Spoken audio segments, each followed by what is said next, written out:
Hola, ¿qué tal? Continuamos con el capítulo 6, decisiones de inversiones de capital. Esta es la clase número 2.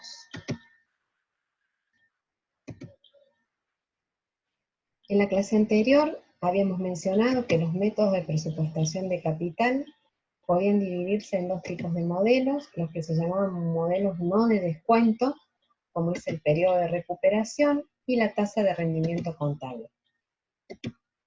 Y los modelos que sí implican descuentos, como son el VAN y la tasa interna de rendimiento o TIR. Habíamos analizado también que el método del VAN y de la TIR utilizaban los flujos de efectivo descontados. En esta clase vamos a ahondar cada uno de estos métodos. Comencemos con el método del valor presente neto, es decir, uno de los métodos que sí descuentan los flujos de fondos.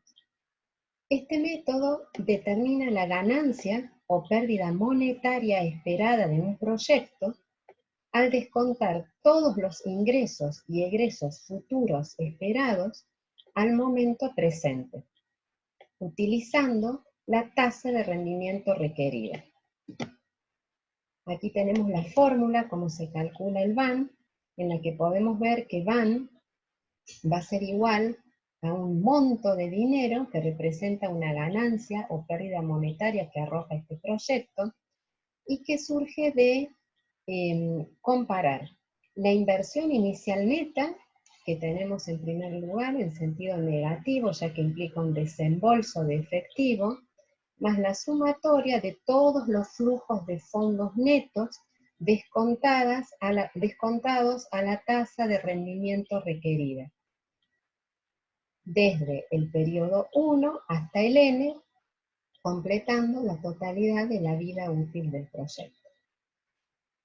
Veamos un ejercicio. Acá tenemos los datos para resolver un ejercicio de proyectos de reposición de capital. Tenemos la inversión inicial, que es 100.000 pesos, los ahorros de costos que se producen desde el año 1 hasta el 4, en todos los casos son 40.000 pesos, la tasa de rendimiento requerida fijada es del 16%, del 0,16, y la vida útil es de 4 años. Recordemos la fórmula del VAN, y para calcularlo vamos a tener varias alternativas. Veamos la primera.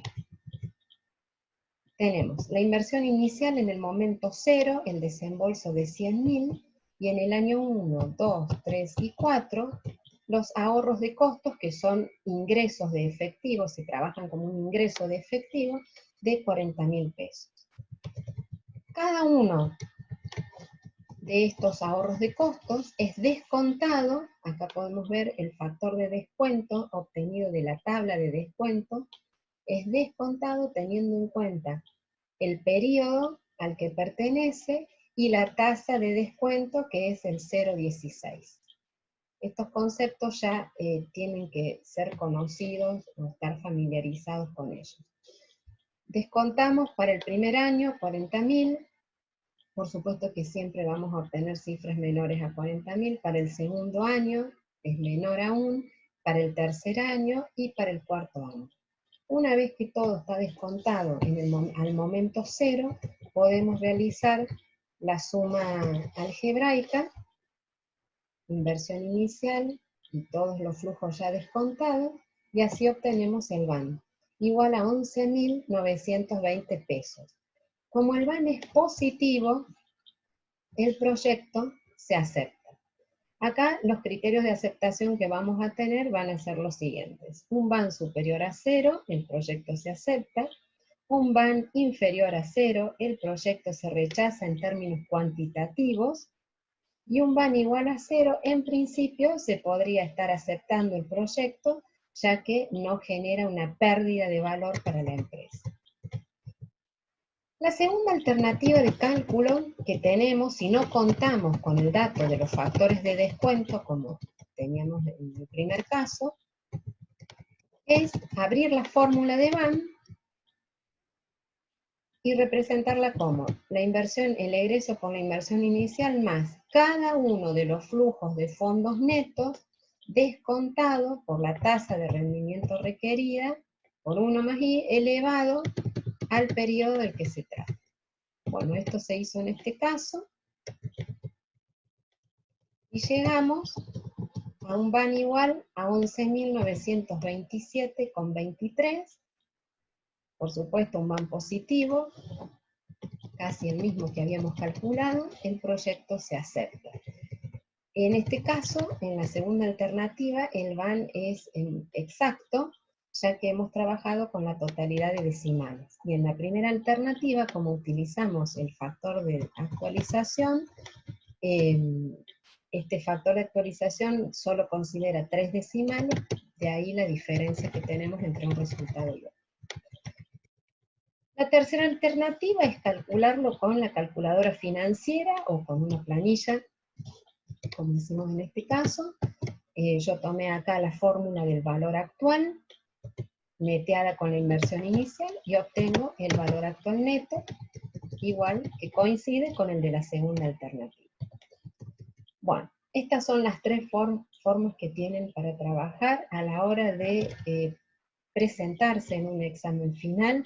Tengan presente que cualquiera sea la alternativa que utilicen o la que les sea requerida, siempre hay que dejar anotado bien claro los datos, qué se tomó como inversión inicial, qué se tomó como flujos de fondos, cuál es la tasa, cuál es el N, y anotar la fórmula. Continuemos entonces.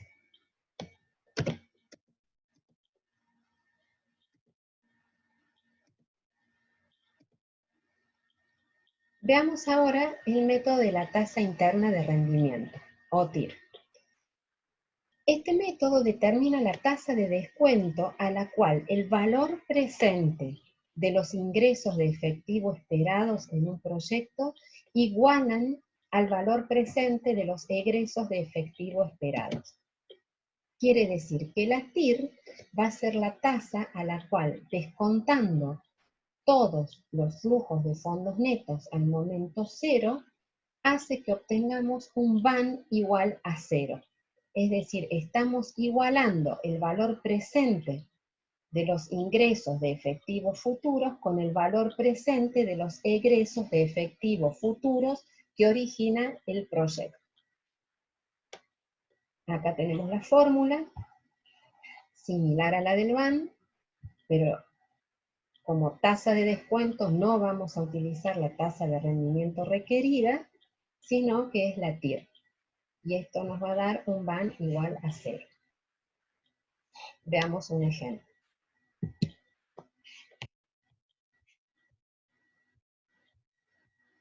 Con los mismos datos de recién, inversión inicial, flujos de fondos, IN, dejamos constancia de la fórmula, calculamos la TIR, acá vamos a trabajar con calculadora financiera, en este caso la calculé con la fórmula que trae la planilla de cálculo, nos da una TIR igual a 21,86%, esta TIR la vamos a comparar con la tasa de rendimiento requerida, que era la mínima aceptable del 16%, como la TIR supera a esa mínima aceptable, el proyecto se acepta.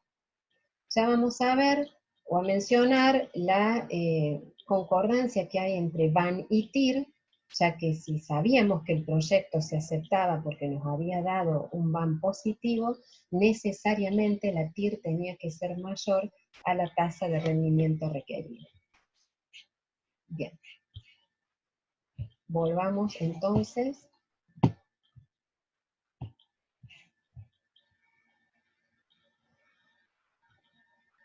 a la filmina. Tenemos la fórmula de la TIR, la comparación de los métodos VAN y TIR. Cuando el VAN es mayor a 0, es decir, positivo, la TIR es mayor a la tasa de rendimiento requerida, que fue el caso que vimos en el ejercicio. En este caso se sugiere aceptar el proyecto. Cuando el VAN es igual a 0, la TIR es igual a la tasa de rendimiento requerida, También se sugiere aceptar el proyecto, ya que al menos se recupera la inversión inicial.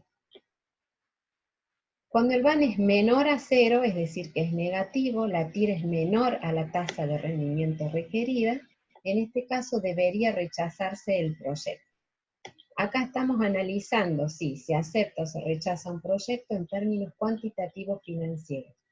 Ojo a no olvidarse que hay que tener en cuenta los demás factores no financieros.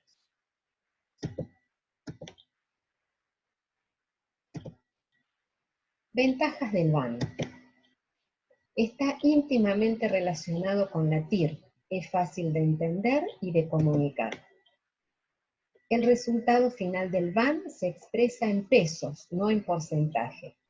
La ventaja que tiene esto es que se pueden sumar los VAN de proyectos individuales, en el caso que tengamos que analizar varios en simultáneo, para calcular el VAN de una combinación de proyectos. Esto no es posible realizar si estamos calculando la TIR. En ese caso, lo que tendríamos que hacer es rearmar todos los proyectos que se están considerando para calcular nuevamente una única TIR referida a todos esos proyectos, ¿sí? No podrían sumarse las TIR de cada proyecto. Esta es la ventaja y simplicidad que tiene el VAN. Puede utilizarse cuando la tasa de rendimiento requerida varía a lo largo de la vida de un proyecto. ¿Qué significa esto? Si tenemos un proyecto en el cual a lo largo de su vida va a variar la tasa de rendimiento, al calcular la TIR, ¿con qué tasa la tendríamos que comparar? No tendríamos una única tasa. Bien. Las desventajas del VAN es que no otorga una tasa de rentabilidad. Por lo tanto, esto nos trae las desventajas de todo monto de dinero que es muy difícil de comparar con otras situaciones. Puede conducir a decisiones contrarias a la TIR al comparar inversiones mutuamente excluyentes. A ver, nunca las decisiones van a ser contrarias en cuanto a si se acepta o se rechaza un proyecto. Recuerden, los criterios de aceptación de VAN y TIR son los mismos. Lo que puede variar es el criterio de ordenamiento. Entonces, ante varios proyectos aceptados por VAN y por supuesto también por TIR, el ordenamiento puede diferir y entonces puede ser que tome decisiones contrarias con TIR a lo que hubiera decidido en base al VAN. Ventajas de la TIR. Está íntimamente relacionada con el VAN. Es fácil de entender y de comunicar. Y otorga una tasa de rentabilidad que es muy útil para comparar. Las desventajas que tiene es que puede dar como resultado respuestas múltiples. Esto es lo que se denomina inconsistencia de la TIR. Sería en el caso que tengamos flujos de fondos donde van cambiando los signos, unos positivos, otros negativos, y en esos casos podemos tener hasta tantas TIR como cambios de signo haya. Puede conducir a decisiones incorrectas al comparar inversiones mutuamente excluyentes. Esto ya hicimos referencia a lo que son los diferentes criterios de ordenamiento que pueden surgir entre VAN y TIR. Bueno, pasamos a otro método, que es el periodo de recuperación o periodo de pago, y ahora nos encontramos dentro de los métodos denominados no de descuento. Este método mide el tiempo necesario para recuperar, en términos de ingreso en efectivos futuros esperados, la inversión inicial neta aplicada en un proyecto. Y acá se nos pueden presentar dos casos, que tengamos flujos de efectivo uniformes o no uniformes. En el caso de flujos de efectivo uniformes, todos iguales, lo que hacemos es calcular el periodo dividiendo la inversión original sobre el flujo de fondos neto anual. En el caso de flujos de efectivo no uniformes, el cálculo es acumulativo. Veamos un ejemplo.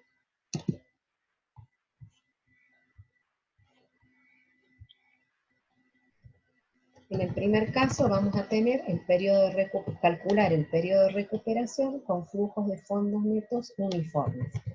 Tenemos los mismos datos de inversión inicial, flujos, tasa, N, y se agrega un dato adicional que es el periodo de corte, que la empresa lo ha fijado en 3 años. El periodo de corte es lo que a mí me va a fijar una línea para decir, bueno, hasta acá se aceptan proyectos. Proyectos que exceden el periodo de corte van a ser rechazados. Cálculo del periodo de recupero con flujos de fondos netos uniformes. Tenemos la fórmula, inversión original sobre flujo de fondos neto anual, 100.000 sobre 40.000, nos da un periodo de recuperación de 2,5 años. Como los flujos son anuales, el resultado está medido en años. Lo comparamos con el periodo de corte, que es 3 y es menor, por lo tanto el proyecto se acepta. Si este decimal 0,5 lo quisiera trasladar a días, simplemente por una regla de 3, determinamos que el periodo de recuperación es de 2 años y 182 días. Vamos al otro caso. Cuando el periodo de recuperación que queremos calcular es en base a flujos de fondos netos no uniformes.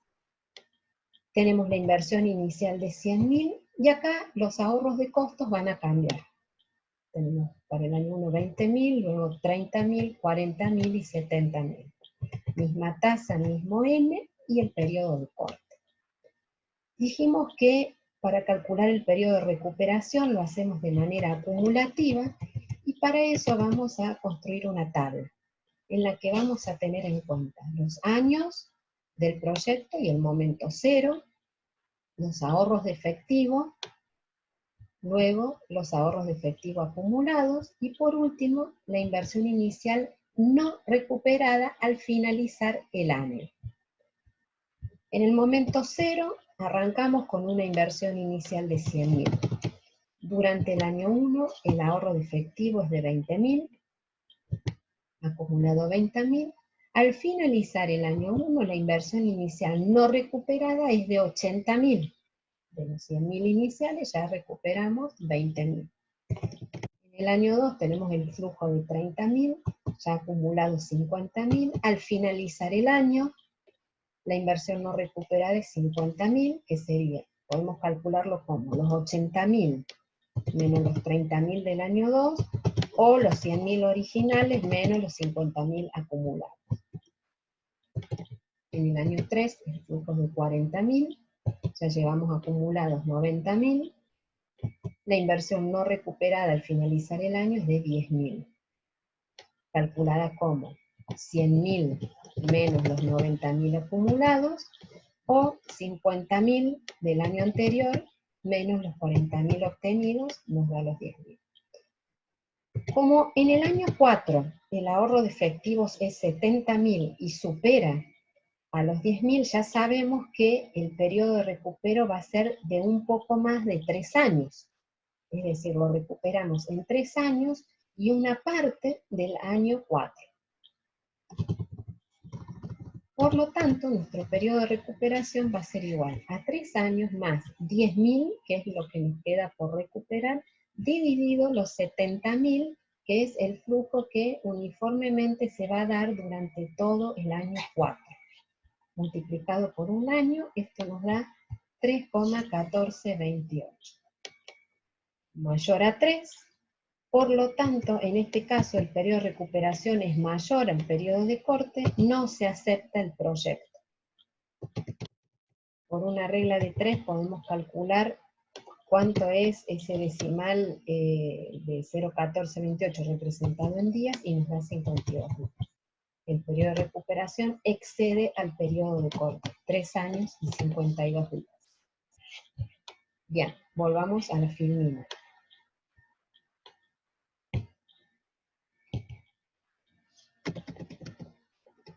Vimos los dos casos de periodo de recuperación y nos queda ver ventajas y desventajas. El periodo de recuperación es fácil de entender, Es útil para efectuar una selección preliminar de propuestas. ¿Qué quiere decir esto? Que podemos tener varias alternativas de proyectos, podemos combinar métodos para calcular si se acepta o se rechaza. Entonces podríamos hacer una combinación, por ejemplo, entre van y periodo de recupero, y con esto, aplicando el periodo de recupero, se hace una primera selección de ver cuáles son aquellos proyectos que se van a aceptar porque su periodo de recuperación es menor al periodo de corte, y luego se podría hacer otro análisis complementario con van.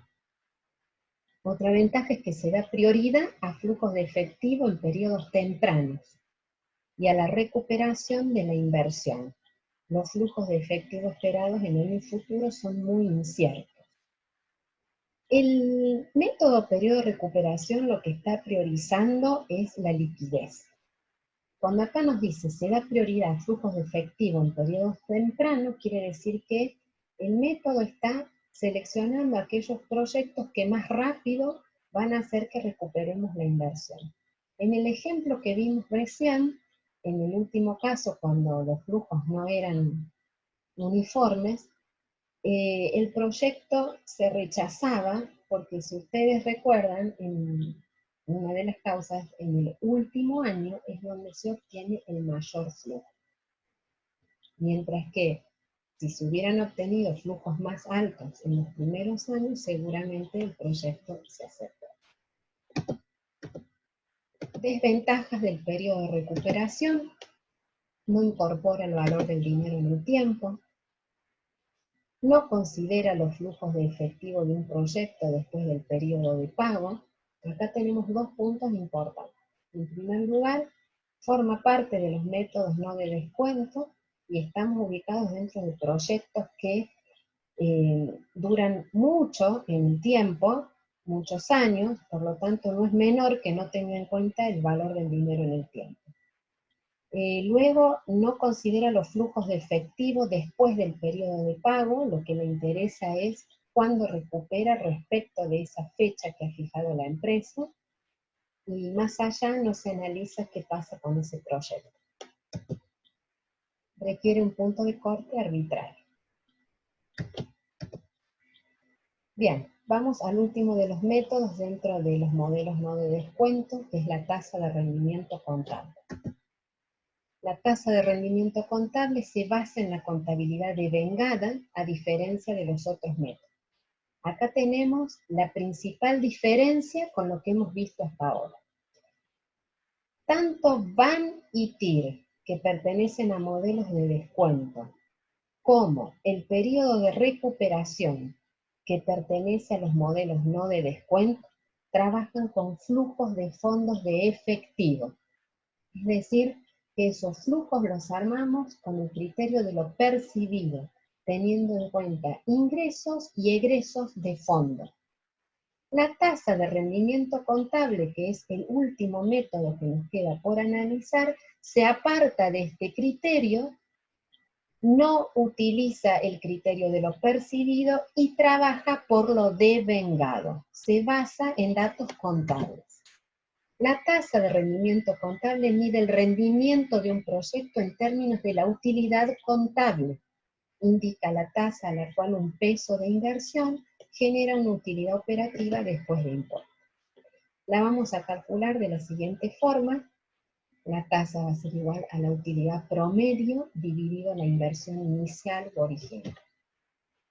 Otra forma de calcular, y quizás más correcta, es tomar la utilidad promedio sobre la inversión promedio, ya que de esta manera estamos considerando en el numerador un flujo como es la utilidad, y en el denominador estamos contemplando todo el consumo que ha habido de inversión, teniendo en cuenta cuánto era la inversión al inicio, cuánto era la inversión al final, y esto lo promediamos sobre 2.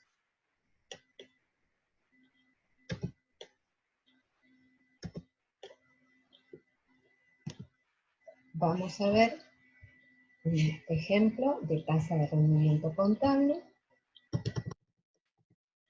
Mismos datos anteriores: inversión inicial, los ahorros de costos, la I, N Y acá se suma un dato adicional que nos indica que la depreciación es lineal. La depreciación era un concepto que hasta ahora no nos interesaba y nunca tuvimos en cuenta porque hablábamos de flujos de fondos. Ahora, como pasamos a hablar de utilidad contable, la depreciación sí va a ser un dato que vamos a tener en cuenta, a pesar de que no implique un egreso de fondos. Sí forma parte de la utilidad contable. La primera alternativa de cálculo era tomar utilidad promedio dividido inversión original. Para llegar a la utilidad promedio, lo que hacemos es calcular la depreciación lineal, que nos indica el ejercicio, que va a ser igual a la inversión inicial, dividido los 4 años, no tenemos valor residual para restar, dividido los 4 años de vida útil, nos da 25.000 en concepto de depreciación anual. El ahorro promedio, que era nuestro ingreso, sería nuestra utilidad anual, por lo que la utilidad promedio es igual a los 40.000 anuales menos los 25.000 de la depreciación anual. Nos da una utilidad promedio de 15.000. Sobre la inversión original nos da una tasa del 0,15. Esta tasa es menor que la tasa de rendimiento requerida, que era la mínima aceptable.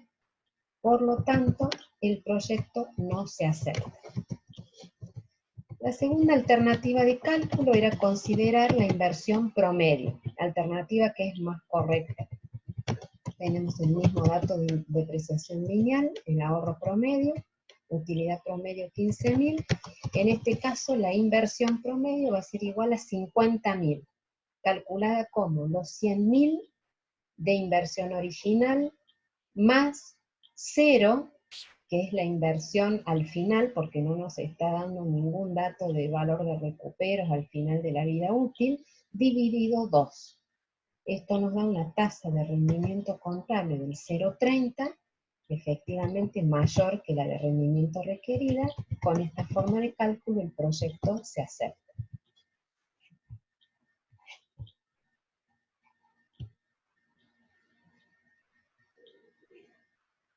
Vemos acá entonces las ventajas de la tasa de rendimiento contable. Es fácil de calcular y de entender, utiliza información de los estados contables, información que ya está disponible, la información necesaria casi siempre está disponible, y considera la utilidad obtenida a lo largo de la vida útil esperada de un proyecto, ¿sí? Contempla todo el proyecto íntegramente, no como el periodo de recuperación que mira hasta el periodo de corte y más allá no tiene en cuenta lo que sucede. Las desventajas de este método es que no tiene en cuenta el valor del dinero en el tiempo, no es una tasa de rendimiento verdadera, usa como referencia una tasa de corte arbitraria y se basa en valores contables, no en los flujos de efectivo y en los valores de mercado. Bien, en esta clase vimos entonces las decisiones de inversiones de capital